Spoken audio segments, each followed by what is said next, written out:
कहानी की शुरुआत में बताया जाता है कि चेस्टर्स मिल नाम का एक शहर पहले आम शेरों की तरह ही था, लेकिन फिर वहां कुछ ऐसी भयानक डरावनी घटनाएं घटना लगी जिससे पूरा शहर नरक से भी बदतर बन गया। लेकिन आखिर वहां ऐसी कौन सी खतरनाक घटनाएं होने लगी, चलिए जानते हैं। फिल्म के अंत में कुछ ऐसी कहानियां हैं जो आपके शरीर को झकझोर कर रख देंगी। तो कहानी की शुरुआत होती है बारवी नाम के एक लड़की को दिखाई हुए, जो एक डेड बॉडी को जंगल में दफना रहा था। बॉबी वहां का लोकल निवासी नहीं था और बारबी के माथे पर लगी चोट को देखकर गरहा था कि करने वाले बंदे के साथ उसकी काफी ज्यादा लड़ाई हुई होगी। उसे आदमी को दफनाने के बाद भाभी अपनी कर में शहर से बाहर निकालने लगता है, लेकिन तभी उसका सामना शरीफ नाम के पुलिस ऑफिसर की कर से होता है। उसे देखकर वो थोड़ा डर जाता है, जिससे उसका ध्यान ड्राइविंग से है जाता है। लेकिन किसी तरह वो पुलिस से बैक निकलता है, पर तभी कुछ गे सड़क के बिशन बीच खड़ी थी।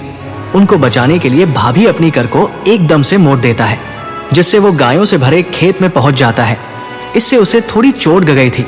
कुछ सेकंड्स बाद वहां पर जमीन अर्थक्वेक की वजह से जोर जोर से हिलना लगती है कि अचानक आसमान से एक चीज भाभी के सामने आकर नीचे करती है और सब कुछ शांत हो जाता है। बॉबी देखा है कि ये आसमान से गिरने वाली उसे चीज से तू टुकड़ों में कट चुकी थी। वो दारा हुआ उसे चीज को चुने लगता है, तो उसे पता चला है कि वो एक इनविजिबल वाल है जो इतनी शराब थी कि इसकी वजह से कई घर भी दो हसन में कट गए थे। तभी वहां जॉइन आर्म का एक लड़का आकर उससे पूछता है कि तुम ठीक हो या नहीं। वो भी उसे इनविजिबल दीवार को देखकर शॉक रह जाता है। दूसरी तरफ शारीरिक और लिंडा को खबर मिलती है कि उसे पूरे टाउन की पावर सप्लाई कट गई है, फोन लाइंस बैंड हो गई है और इंटरनेट भी कम नहीं कर रहा है। यहां तक कि सारे सैटेलाइट कनेक्शंस भी कम करना बैन कर गए थे। तभी शहर के ऊपर से उड़ रहा एक प्लेन उसे इनविजिबल वॉल से टकराकर क्रश हो जाता है, जिसे देखकर लोग और भी ज्यादा घबरा गए थे।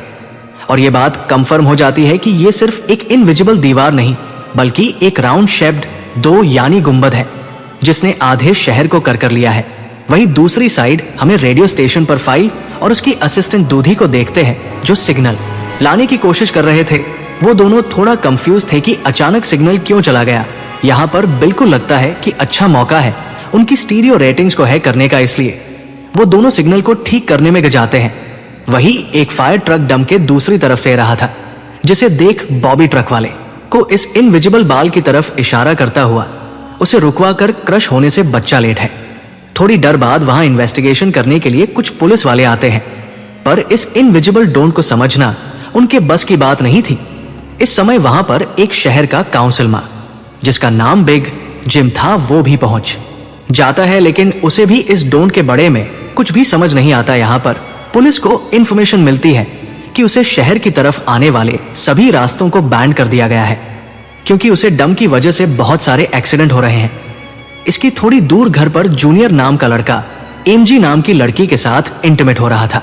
नपेशियों से नर्स थी और जो कि बड़ी बहन भी थी। इंटीमेट होने के बाद जूनियर एनटीएस कहता है कि मैं तुमसे बहुत प्यार करता हूं, लेकिन गो से कहती है कि वो उसके लिए ऐसा कुछ फूल नहीं करती। इससे जूनियर का दिल टूट जाता है और उन दोनों में बहस होने लगती है। यहाँ पर उनकी बहस इतनी बढ़ जाती है कि उसे थप्पड़ मारकर वहां से चली जाती है। इसके बाद हम 3 लोगों की फैमिली को देखते हैं, जिसमें मदर कैरोलिन एलिस और उन दोनों की बेटी नूरी इस टाउन की तरफ जा रही थी। उन्हें इस बात की खबर नहीं थी कि डम ने उसे टाउन को कर किया हुआ है। दूसरी तरफ हम जूलिया नाम की एक इन्वेस्टिगेटिव रिपोर्टर को देखते हैं, जिसका चेस्ट बिल शहर में बहुत नाम था। एक दिन एक औरत उसे एक सीक्रेट खबर देने के लिए कॉल करती है। वो औरत उसे बताती है कि उसने उसे वीक जस्टिस मिल में प्रोपेन से भरे 6 ट्रक को जाते हुए देखा है और उसके हिसाब से इतनी बड़ी क्वांटिटी में प्रोपेन जैसे फ्यूल का शहर में आना किसी खतरनाक प्लेन का हिस्सा हो सकता है। जूलिया उसे औरत को इस बड़े में इन्वेस्टिगेशन करने का वादा करती है, पर वो अपने काम में ज्यादा बिजी होने के कारण उसे पर ध्यान नहीं दे पाती। वही बिग जिम रेडियो स्टेशन जाकर इमरजेंसी के अनाउंसमेंट करता है। कैरोलाइन, जो एलिस और नूरी के साथ शहर में रही थी, ये अनाउंसमेंट सुन लेती है, पर उन्हें लगता है कि ये किसी तरह का एडवर्टाइजमेंट है, इसलिए वो इस अनाउंसमेंट पर ध्यान नहीं देती और उनकी कर 2 से टकराते टकराते बचती है, क्योंकि उससे पहले दूसरी तरफ से रहा एक ट्रक डम से टकराकर क्रश हो जाता है, जिसे देखकर वो तुरंत अपनी कर की ब्रेक लगा देती है। इतने बड़े इंसिडेंट पर देखकर नवरी के डर पड़ने लगता है, जिससे वो बेहोश हो जाती है। लेकिन बेहोश होने से पहले वो किसी पिंक स्टार के बारे में कहती है। अब यहाँ से नूरी को जल्दी से हॉस्पिटल में ले जाया जाता है, जो कि टाउन में होने वाली घटनाओं से घायल हुए लोगों से भारत पड़ा था। वहीं जूलिया और बार भी घायल हुए लोगों को हॉस्पिटल ला रहे थे। इसी हॉस्पिटल में जूलिया का हस्बैंड भी डॉक्टर था। वो उससे मिलने जाती है, लेकिन उसे वक्त उसका हस्बैंड हॉस्पिटल में नहीं था। हॉस्पिटल में जूलिया को पता चला है कि उसका हस्बैंड संडे को कभी कम नहीं करता था, पर वो जूलिया को हमेशा झूठ बोलना रहा था। हॉस्पिटल के बाहर हम बड़ी और ग को मिलते हुए देखते हैं। दोनों को साथ देखकर जूनियर के अंदर एक अलग सी जलन पैदा होती है। वही अब टाउन की बॉर्डर्स को सैनिकों द्वारा सेल कर दिया जाता है। बहुत सारे साइंटिस्ट और एक्सपर्ट्स को भी इस अजीबो गरीब मुसीबत का अलकरण नहीं पता चला, पर कुछ घंटा बाद देख जिम प्रोपेन के बड़े में बात करने के लिए शरीफ से मिलता है। यहाँ पर उनकी बटन से हमें पता चला है कि उनको इस टॉम के बड़े में पहले से थोड़ा बहुत पता था, पर वो इस पर खुलकर बात नहीं कर रहे थे। वही भाभी को उसे टाउन में एक दिन के लिए रुकना था और उसके पास ठहरने के लिए कोई जगह नहीं थी, इसलिए वो अपनी कार में ही रात बिताने का फैसला करता है। तभी जूनियर उसके पास आता है और उसे ग से दूर रहने को कहता है। धीरे धीरे उसकी बात धमकी में बदल जाती है। भाभी हैरान होता है कि आखिर उसकी गलती क्या है। इसी बीच वहां जूलिया आ जाती है, जिससे वो झगड़ना बैन कर देते हैं। यहां से सीन शिफ्ट होता है और हम देखते हैं कि टाउन के ऐसे हालात से लापरवाह होकर एक जगह कुछ टीनेजर्स पार्टी कर रहे थे। इनमें जय भी था। जय एक लड़के से वहां के हालात पर बात करने लगता है, लेकिन अचानक जय को द्वारा पढ़ने लगता है और वो पिंक स्टार के बड़े में बोलने लगता है, जैसे कि पहले नवरी ने बोला था। वही जय की बहन एमजी घर पर अकेली होती है। तभी अचानक उसके घर में जूनियर घुसकर उसको किडनैप करके अपने फादर के टूटे फूट शेल्टर में ले जाता है। यहाँ पर वो उसे बताता है कि मुझे पता है शहर को कर किया इस डम के बड़े में यहाँ पर ग को उससे ये भी पता चला है कि बिग जिम ही जूनियर का फादर है। जूनियर इन जी को ये भी बताता है कि उसके फादर अपनी फैमिली की सुरक्षा को लेकर हमेशा चिंतित रहते थे, इसलिए उन्होंने फैमिली के लिए शेल्टर बनाया था। वही दूसरी साइड जूलिया भाभी को अपने घर में ठहरने के लिए लाती ने तभी अचानक बॉबी की नजर उसके हस्बैंड की फोटो पर पड़ती है और उसे रियलाइज होता है कि ये वही आदमी है जिसे उसने सुबह मारा था। दूसरी तरफ लिंडा और शरीफ सभी व्हीकल पर नजर रख रहे थे ताकि कोई भी गलती से इस डम से ना टकरा जाए। तभी अचानक शरीफ को अटैक जाता है और वो वहीं पर मार जाता है। अब यहां से हमें सुबह की घटना फ्लैशबैक में दिखाई जाती है, जहां बॉबी टाउन में जूलिया के हस्बैंड जो डॉक्टर थे उनसे मिलने आया था। वो उनसे कुछ पेमेंट की बात करता है, पर डॉक्टर उसे पेमेंट देने से इनकार कर देता है, जी वजह से उन दोनों में झगड़ा हो जाता है और एक्सीडेंटल भाभी उसे गली मार देता है। बॉबी जानता था कि भले ही उसने उसे गलती से मारा है, पर उसे इसकी सजा मिलेगी और इससे बचाने के लिए उसने उसकी बॉडी को जंगल में दफना दिया। वही प्रेजेंट में सुबह उठकर बार भी देखा है कि उसके गले की चेन गायब है, तो वो जूलिया से इसके बड़े में पूछता है। जूलिया उसे कहती है कि वो उसकी चैन को ढूंढकर उसे दे देगी और तभी भाभी को याद आता है कि वो चेन उसे केबिन में ही गिर गया था जहां उसने उसके पति को मारा था। उधर जय अपने फ्रेंड बन के साथ था, जिसने पिछली रात सीजर के वक्त उसकी मदद की थी। बहन जो ये पिंक स्टार के बड़े में पूछता है, जो उसने रात को दौरा प्रति वक्त कहा था, लेकिन जय को उसके बड़े में कुछ भी याद नहीं आ रहा था। 7:06। वही रेडियो स्टेशन में डोडी एक स्पेशल डिवाइस की मदद से डम के बाहर वाले लोगों से कांटेक्ट करने में सक्सेसफुल हो जाती है। वो सोल्जर को आपस में बात करते हुए सुन सकती थी, पर वो उनसे कुछ नहीं कहती। वहां सोल्जर भी कंफ्यूज थे कि आखिर ये इनविजिबल बाल क्या है। दूसरी तरफ बिग जिम रेस्टोरेंट में बैठा ब्रेकफास्ट कर रहा होता है कि लिंडा वहां आकर उसे शरीफ के करने की खबर सुनती है, जिससे वो लोग तुरंत बनकर में डेड बॉडीज को दफनाने वाले के पास जाते हैं, जिसका नाम लिस था। उधर शेल्टर में किसी को मदद के लिए बुलाने की पूरी कोशिश करती है, पर वो कामयाब नहीं होती। तभी जय वहां आता है और उसे चैन के जारी बेड से बंद देता है। वही बिग जिम लेस्टर को अपने साथ लेकर आता है, जो कि शरीफ का ही दोस्त था। शरीफ की मौत से वो बहुत दुखी और परेशान हो जाता है। जब लिंडा उनके आसपास नहीं होती तब वो और बिग जिम पिछले महीने होने वाले प्रोपेन की इंपोर्ट के बारे में बात करते हैं कि प्रोपेन के इंपोर्ट में उन तीनों का ही हाथ था और उन्होंने टाउन वालों से ये बात छुपी थी शरीफ की मौत से। ये कंफर्म हो गया इन्वॉल्वमेंट के बड़े में किसी को कुछ नहीं बता पाएगा, जो कि उनके लिए अच्छी खबर भी थी। इस दिन बाद में लिंडा पुलिस स्टेशन आई है तो देखते हैं कि बिग जिम शरीफ के ऑफिस में कुछ ढूंढ रहा है। लिंडा की पूछने पर जिम उसे कहता है कि वो वहां शरीफ की वसीयत के पेपर्स ढूंढ रहा है, लेकिन अल में वहां प्रोपेन के इंपोर्ट से जुड़े पेपर्स को ढूंढने आया था जो उसे और लेस्टर को परेशानी में डाल सकते थे। वो तुरंत बाहर आकर शरीफ को बताता है कि मुझे लगता है वो पेपर शरीफ के घर में होंगे, जिन्हें लाने के लिए वो लेस्नर को तुरंत उसके घर भेजता है।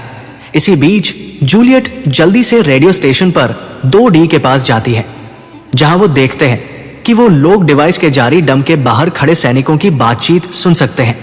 उनकी बात सुनने पर यूरिया को पता चला है कि वो लोग जमीन खोदकर डोंट को बाहर निकालने की कोशिश कर रहे हैं, पर वो इस काम में कामयाब नहीं हो पा रहे हैं। इसके बाद जूलिया रेडियो के जारी पूरे टाउन में खबर को फैला देती है, जिससे लोगों में डर पैदा हो जाता है और लोग घबरा जाते हैं। साइंटिस्ट ये देखते करते हैं कि डम के ऊपर पानी का क्या असर होता है, पर उन्हें जो देखा है कि ये डोंट एक छलनी की तरह है। वो बेन से बताता है कि इस डम में से बिल्कुल मामूली सा पानी आर पार जा सकता है। दूसरी और बार भी अपनी चेन ढूंढने जूलिया के हस्बैंड डॉक्टर के केबिन में जाता है। वहां से उसका चैन मिल जाता है, पर तभी जूनियर वहां आकर उसे देख लेट है। जूनियर उसे पूछता है कि क्या तुम ग के साथ सोए थे। यहाँ पर बारबी को लगता है कि शायद उसने उसे चैन ढूंढते हुए देख लिया है और इसीलिए वो जूनियर को ऐसे ही वहां से जा नहीं दे सकता था। इसलिए वो जूनियर को बहुत बुरी तरह से पीटने लगता है। वहीं हम देखते हैं कि लेस्टर शरीफ के घर पहुंचकर प्रोपेलिन पोर्ट के पेपर्स को ढूंढने लगता है। कुछ टाइम बाद उसे वो पेपर स्ट्रॉबर में मिल जाते हैं, तभी वो उन्हें चला देता है। जब वहां से जान लगता है तो उसका पर लगे से पेपर्स की आज घर के पर्दों पर गिर जाती है, जिससे आज की लॉफ्टेड पूरे घर में फैल जाती है और पूरा घर जलने लगता है, जिसे देखकर जल्दी ही बहुत सारे लोग जमा हो जाते हैं और आग बुझने की कोशिश करते हैं, पर फायर ट्रक के बिना आग बुझाना नामुमकिन था। अगर वो लोग घर को जलने देते तो डोंट के अंदर का टेम्परेचर बहुत बढ़ जाता, जिससे लोगों की जान भी जा सकती थी। इसलिए सब मिलकर आग बुझने में जाते हैं। भाभी लोगों को आग बुझने में लीड करता है। तभी लिंडा को घर के अंदर से लेस्नर की चखने की आवाजें सुने देती है। वो अंदर जाकर उसे घसीटकर बाहर निकलती है और इलाज के लिए डॉक्टर के पास भेज देती है। यहाँ पर लोगों को आग बुझने में 1 घंटे के बाद भी कामयाबी नहीं मिलती, उल्टा आग और भटक जाती है। आखिर में जिम लोडर लेकर आता है और घर को गिरा देता है। तब कहानी जाकर आग शांत होती है। इसके बाद सारे थके हुए लोग इकट्ठा होते हैं। उनमें से पॉल नाम का एक पुलिस वाला फ्रस्ट्रेटेड होकर कहता है कि हम सभी लोग इस टॉम से कभी भी बाहर नहीं निकाल पाएंगे, क्योंकि ये डोंट आज से जो धुआं निकाला है उसे बाहर नहीं निकालने दे रहा। वो कहता है कि हम सभी इस 2 के अंदर ही करने वाले हैं। इतना कहता हुआ वो हवा में गली चला देता है, जो कि डम से टकराकर एक दूसरे पुलिस वाले को गजाती है और वो तुरंत मार जाता है। यहाँ पर पॉल को अरेस्ट कर लिया जाता है। अंधेरा होने पर जॉइन उसके दोस्त स्केटिंग के लिए जाते हैं। तभी वहां पर नूरी जय के पास आकर उसे अपना फोन चार्ज करना है, जो उसे अपने घर ले जाता है, क्योंकि उसके घर में जनरेटर था, जो कि उसे टाउन के गिने चुने घरों में ही था। उधर लिंडा पॉल को जय लेकर आई है। वहां कुछ लोग पुलिस स्टेशन के बाहर प्रोटेस्ट कर रहे थे। अल में वो लोग पुलिस के घटिया सिस्टम का विरोध कर रहे थे। जिम उन सबको ये कहकर शांत करता है कि जरूर पढ़ने पर उन सबकी मदद की जाएगी। लॉकअप में बैंड होने के बाद बाल को हार्ट अटैक आ जाता है, जिससे लिंडा उसकी मदद के लिए दौड़कर अंदर जाती है। लेकिन तभी उसे पता चला है कि बाल सिर्फ अटैक आने की एक्टिंग कर रहा था। इसी मौके का फायदा उठाकर पाल उसे धकेलकर उसे लॉकअप में बैंड करके वहां से भाग जाता है। इधर बनकर में जूनियर फिर से ग के पास जाता है। ग समझ चुकी थी कि अगर उसे यहां से निकालना है तो उसे जूनियर को झूठ दाल में फंसाना पड़ेगा। इसीलिए वो उससे अपने बचपन की यादें सजा करती है, जब वो दोनों एक बैंड टनल में जय करते थे, और कहती है कि हो सकता है डोम का टनल पर कोई असर नहीं हुआ हो तो वो लोग बाहर जा सकते हैं। यहां पर ग सोचती है कि अब वो उसके प्यार की दाल में फंस गया है तो शायद वो उसे छोड़ दे, लेकिन ऐसा कुछ नहीं होता।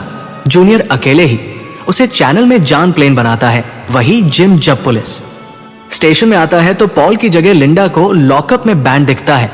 वो तुरंत उसे लॉकअप से बाहर निकलता है। उन्हें पता चला है कि पॉल अपने साथ एक राइफल और कुछ गोलियां लेकर गया है। लिंडा तुरंत उसकी तलाश में जंगल की ओर निकाल जाती है, क्योंकि उसे पता था कि बाल अक्सर शिकार करने जंगल की तरफ जय करता था। वही जिम पॉल को पकाने के लिए एक टीम तैयार करता है। उधर रेस्टोरेंट में बैठी कैरोलाइन को नवरी की फिक्र हो रही थी, क्योंकि वो पिछली रात अपनी दोनों मदर को बिना बताए चाय के घर रुक गई थी। वही जिम लोगों से पॉल को तलाश करने के लिए उसकी टीम ज्वाइन करने को कहता है। वो भाभी से भी उनके साथ चलने को कहता है, क्योंकि वो आज बुझने में अच्छा लीडर साबित हुआ था। इसके बाद वो लोग जंगल में जान लगता है। रास्ते में बाढ़ भी अपनी खूबियां दिखता हुआ उनसे कहता है कि वो मिलिट्री में भी रह चुका है। वही दूसरी और जूलिया को टनल की तरफ जाते हुए देखते हैं। वो उसे रोक कर पूछती है कि वो बैकपैक करके कहां जा रहा है, लेकिन जूनियर बहुत जल्दी में था और वो नर्वस भी था। वो कहता है कि मैं बस यही पास में अपने दोस्त से मिलने जा रहा हूं। इससे जूलिया का शक उसे पर और भी बढ़ जाता है और वो पीछा करती हुई टनल तक पहुंच जाती है। उधर जय के घर पर जय और नवरी साथ में नाश्ता कर रहे थे। जय पहले कभी किसी लड़की के साथ अकेला नहीं रहा था, इसलिए थोड़ा नववर्ष फूल कर रहा था, जबकि नई कॉन्फिडेंट थी और बातचीत में भी हाजिर जवाब थी। तभी बन और दो लड़कियों को अपने साथ लेकर उसके घरे जाता है, जिन्हें फोन चार्ज करना था। उन्हें इंप्रेस करने के लिए बैंक को जनरेटर उसे करना था, जिसके लिए जॉयबेन को थोड़ी बेदिली से इजाजत दे देता है, क्योंकि उसे टाउन में जनरेटर एक बहुत कम की चीज थी और इस तरह उसका मिसयूज करना उसे सही नहीं रहा था। उधर जंगल में हम देखते हैं कि सर्च टीम पॉल को ढूंढ लेती है, पर इस टाइम पॉल एक लड़के की टांग में गली मार देता है। दूसरा लड़का भी उसे संभालने के लिए वही रुक जाता है, जबकि जिम और बार भी पॉल के पीछे भागते हैं। दूसरी तरफ जूनियर टनल के आखिरी सरे पर पहुंच जाता है, जहां पहुंचकर उसे पता चला है कि डम ने टनल को भी कर किया हुआ है। वो दीवार के बिल्कुल करीब पहुंच जाते हैं, जिससे उसकी टॉर्च चलने लगती है। तभी जूलिया वहां आकर उसे ऑन करती है। जूलिया को देखकर जूनियर को बहुत गुस्सा आता है, क्योंकि वो उसका पीछा कर रही थी। इस बात से जूनियर पागलों की तरह उसे इनविजिबल वॉल को मुख्य करने लगता है, जिससे जूलिया उसे रुकते हैं। फिर दोनों बैठकर बात करने लगता है। जूलिया उसे बताती है कि अपने पास में की गई एक गलती की वजह से वो जर्नलिस्ट की इस बेकार सी जब में फंस गई है। उधर जय का घर लोगों से भर जाता है, जो अपनी अपनी जरूर के लिए उसकी जनरेटर को उसे करने के लिए आए थे। एक बदमाश लड़का लोगों से जनरेटर उसे करने के बदले में पैसे वसूलने की कोशिश करता है, जो कि उसका था ही नहीं, लेकिन उसके खिलाफ बोलने की किसी मेहमान नहीं थी। ये देखकर नई सब कुछ हैंडल करने के लिए आगे बढ़नी है, पर मामला और भी ज्यादा गम हो जाता है। लेकिन इससे पहले कि कुछ गलत होता तभी लाइट ही चली जाती है। नोट इस बात से बहुत खुश होती है कि जय ने उसे बहस में उसका साथ दिया। वही जंगल में भाभी और जिम पॉल तक पहुंच जाते हैं, पर पॉल ने अपनी राइफल निकाल रखी थी, जिससे वो जिम को करने ही वाला था कि तभी पीछे से लिंडा आकर उसे शूट कर देती है। दूसरी साइड कैरोलाइन जय के घर जाकर अपनी बेटी नूरी से मिलती है कि उसे थोड़ा जिम्मेदार बनना चाहिए। उसकी दान सुनकर जय और नूरी एक दूसरे का हाथ चन लेते हैं, जिससे एक्सचेंज पार्क पैदा होता है और इस वक्त दोनों को डर पड़ने लगता है। वो दोनों एक साथ किसी पिंक स्टार के बारे में बात कर रहे थे। उधर जूनियर शेल्टर में ग के पास जाता है, लेकिन इस बार उसके हाथ में फर्स्ट एड किट थी। गोस के जख्मों पर मरहम पट्टी करती है और चुपके से सीजर अपने पास रख लेती है। वहीं हम देखते हैं कि जूलिया और बार भी दिन भर की थकान के बाद वापस घर लौटते हैं, लेकिन जूलिया जूनियर की बातें सुनने के बाद से ही भाभी पर शक करने लगी थी।